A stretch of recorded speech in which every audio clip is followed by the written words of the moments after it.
রমজান মাস চলে আসায় আপাকে কিন্তু খুব বেশি মিস করতেছি। আসলে আমরা এমন একজন বিজ্ঞানীকে চিরদিনের মতো হারিয়ে ফেললাম। আমাদের সে বিজ্ঞানী যা যা আবিষ্কার করেছিলেন, পেঁয়াজ ছাড়া তরকারি রান্না করা, তেল ছাড়া তরকারি রান্না করা, ডিমের দাম বাড়লে সিদ্ধ করে ফ্রিজে রাখা, পরে সেটা সময় মতো খাওয়া, মরিচ দাম কম থাকলে ডিপ ফ্রিজে রেখে পরে দাম বাড়লে পানিতে ভিজিয়ে রাখলে মরিচ কাঁচা হয়ে যাবে, কাঁঠাল দিয়ে বার্গার তৈরি করা, ভাতের বদলে আলু খাওয়া, বেগুন ছাড়া কুমড়ানি, গরুর মাংসের পরিবর্তে কাঁঠাল। দাদারা, আমাদের বিজ্ঞানীকে আপনারা যত্নে রাখবেন, আমাদের অমূল্য রত্ন আপনাদের কাছে। তো আমি একটা কথাও বানিয়ে বলি নাই, কেউ কষ্ট পেলে আমার কিচ্ছু করার নাই। যাই বলেন, বেশ কিউট কিন্তু। শিক্ষক ছাত্রকে জিজ্ঞাসা করলেন, টেনশন কাকে বলে? ছাত্র বলল, মনে করেন স্যার, আপনি রাস্তায় বের হলেন গাড়ি নিয়ে, সুন্দরী এক মেয়ে লিফট চাইলো, লিফট দিলেন। হঠাৎ মেয়েটি গেল অসুস্থ হয়ে, নিয়ে গেলেন হাসপাতালে। কিছুক্ষণ পর ডাক্তার এসে বলল, আপনি বাবা হতে চলেছেন। শুরু হলো টেনশন। আপনি ঠাসকি খেয়ে বললেন, আমি উনার স্বামী নই, কিন্তু মেয়েটি জোর দিয়ে বলতে লাগলো, আপনি তার স্বামী। তখন টেনশন আরো বাড়তে লাগলো। পুলিশ আসলো এবং আপনার মেডিকেল চেক আপ হলো। জানতে পারলেন আপনি কোনোদিন বাবা হতে পারবেন না। ল ঠেলা, টেনশন গেল আরো বেড়ে।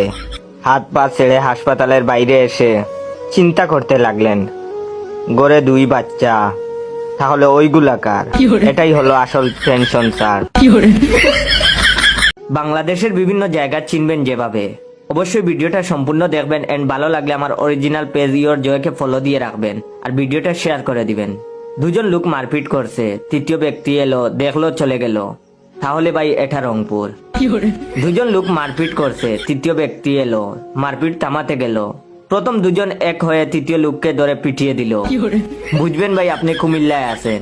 দুজন লোক মারপিট করছে, তৃতীয় ব্যক্তি এলো, বলল আমার বাড়ির সামনে মারপিট করো না, অন্য কোথাও যাও, ভাই আপনি খুলনায় আছেন। দুজনে মারপিট করছিল, তৃতীয় ব্যক্তি এক কার্টুন বিয়ার নিয়ে এলো, 3 জনে একসাথে বসে পড়লো, খিস্তি কামারি করলো 3 জন মিলে, তারপর বন্ধুত্ব পাঠিয়ে বাড়িতে ফিরে গেল, তাহলে আপনি নিশ্চিত সিলেটে আছেন। দুজন লোক মারপিট করছিল, কিছুক্ষণ বাদে 2 জনে মোবাইলে কথা বলতে লাগলো, আর তারপরে 50 জন লোক এসে মারপিটের যোগ দিল। আমি ভুল না বললে আপনি এখন ব্রাহ্মণবাড়িয়ায় আছেন। দুজন লোক মারপিট করছিল, তৃতীয় ব্যক্তি এসে দুজন রে থাপড়াইয়া কইল, মারামারি করস খানে, নিশ্চিত থাকুন আপনি এখন মৌলভীবাজার আছেন। দুজন লোক মারপিট করছিল, তৃতীয় ব্যক্তি এসে কোনো কিছু না বুঝেই প্রথম লোকের সাথে মিলিয়ে দ্বিতীয় লোককে ধরে পেটাতে লাগলো। ঠিকই ধরেছেন নে ভাই, আন্নে এখন বরিশাল আছেন।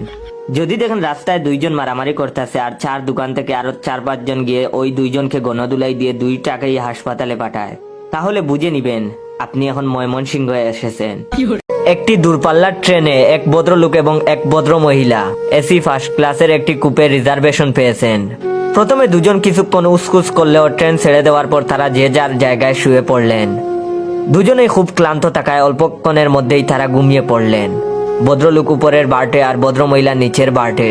মাঝরাতে হঠাৎ ভদ্রলোকের ঘুম ভাঙল প্রচন্ড ঠান্ডায়।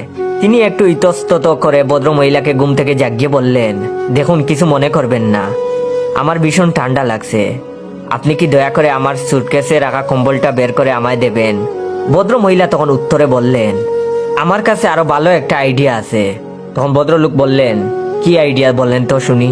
তখন মহিলা বললেন, শুধু আজকে রাতের জন্য আমরা স্বামী স্ত্রী হয়ে যাই। কথা